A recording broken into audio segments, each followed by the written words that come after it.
Religious rhetoric as maskerade, a critique of religious trauma and moral self-deception. Phrases such as God bless or Inshallah are often uttered without reflection, widely regarded as harmless expressions of goodwill or moral integrity. However, beneath these seemingly innocuous invocations lies a deeper sociocultural and historical problem, the normalization of religious ideologies that are rooted in oppression, violence, and systemic dehumanization. Such expressions are frequently employed by individuals who, under the guise of spiritual piety, exhibit behaviors that are ethically questionable or outright destructive. Religious language thus becomes a rhetorical facade masking personal impurity, social hypocrisy, or even complicity in crimes against humanity. Religion as internalized trauma. In many post-colonial societies, religious beliefs are deeply embedded, not as the outcome of free spiritual inquiry, but as remnants of colonial indoctrination. The ascendancy of Christianity or Islam in regions such as Sub-Saharan Africa, Latin America, Southeast Asia, and the Caribbean was rarely the result of peaceful conversion. Rather, it was imposed through violence, slavery, cultural erasure, and forced assimilation. Religion was wielded as an instrument of control, with God's blessing becoming synonymous with submission to colonial authority. One need only examine Suriname, where a significant portion of the population descends from enslaved peoples who were forcefully Christianized under brutal conditions. Paradoxically, many of their descendants are today among the most devout believers, often more fervent than the original missionaries. This illustrates a form of religious trauma, an internalized identification with the oppressor, passed down generationally as a spiritual inheritance. Moral blindness and social regression.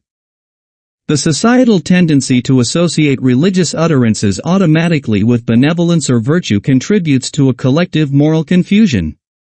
In secular democracies where freedom of religion is constitutionally protected, little critical scrutiny is applied to the harmful legacies of religious institutions. On the contrary, such institutions are often granted uncritical respect even when they are complicit in fostering social division, misogyny, homophobia, dogmatism, and violence. The common conflation of age with wisdom further entrenches this phenomenon. Elderly individuals often propagate religious beliefs they have never critically examined, driven more by fear of disorientation than by genuine insight. Instead of serving as vessels of wisdom, they become guardians of irrational traditions. Reverence for the elderly must not translate into intellectual submission. Veneration without critical engagement results in stagnation rather than growth. Religion as cultural self-betrayal. When descendants of enslaved or colonized peoples adopt and glorify the religion of their historical oppressors, a subtle but profound form of cultural self-betrayal takes place. Rarely is this process conscious, it stems from centuries of indoctrination, social pressure, and psychological dependence. That these religions are now seen as cultural heritage, despite having once functioned as instruments of annihilation, reveals a fundamental lack of historical awareness and self-respect. Consider, for example, Martin Luther King Jr., celebrated globally as a symbol of civil rights and nonviolent resistance. His message, though noble, was deeply rooted in Christian ideology, the same belief system that once justified slavery. His famous "I Have a Dream" speech is steeped in biblical language, and his vision of liberation was framed within the ideological boundaries of the dominant religion.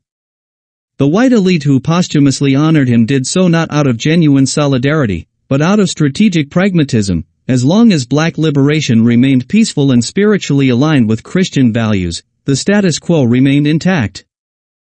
Vishnuism as a philosophical alternative. The philosophy of Vishnu, free from institutionalized dogma, recognizes consciousness as the ultimate authority.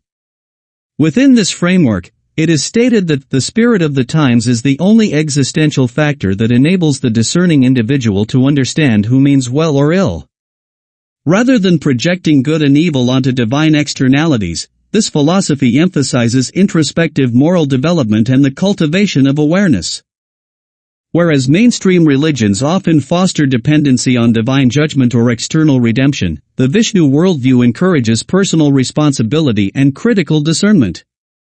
Religious individuals, by contrast, frequently hide behind phrases such as God knows why, which serves to absolve them from introspection or accountability. A call to emancipation.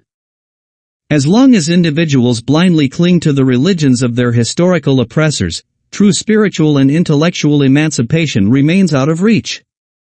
Religion, especially when intertwined with trauma and social subjugation, is not merely a personal matter, it is a socio-historical phenomenon with far-reaching implications. There rests a moral obligation upon every individual to subject inherited beliefs to rational scrutiny and historical conscience. Those who act ethically despite their religious upbringing deserve recognition, not because of their faith, but in spite of it.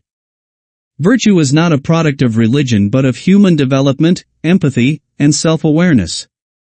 True reverence for one's ancestry lies not in the passive acceptance of inherited chains, but in the active refusal to wear them as sacred emblems. Only then can future generations be genuinely free.